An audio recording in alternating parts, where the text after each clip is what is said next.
Hello guys, good morning. Maaga nagising si Inday. Magluluto siya ng maruya. So ayan, maaga siya nagising. Kunwari, masipag. Ayan, luto-luto lang muna siya dyan.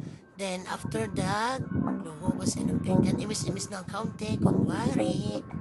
Wala kasi si Mister kasi kalimitan siya yung nagluluto.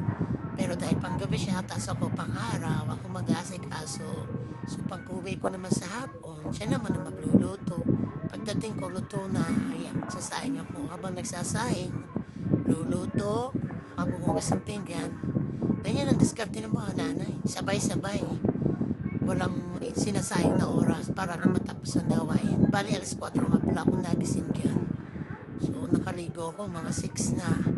Kasi may estudyante pa ako dalawa, tapos may isa pa akong bunsong na pagkahuli. So, ayan, nagwawas muna tayo. Ayan, nasunog na, kaya pinarka natin siya. Tsaga-tsaga, no, araw-araw, ganun na routine ang buhay ko.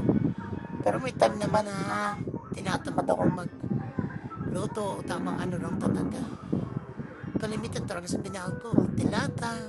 Kasi hindi naman ako mahilig magluto.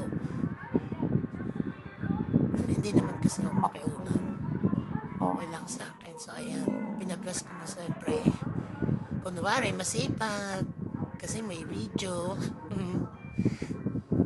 Ayan. Napakasipag kunwari.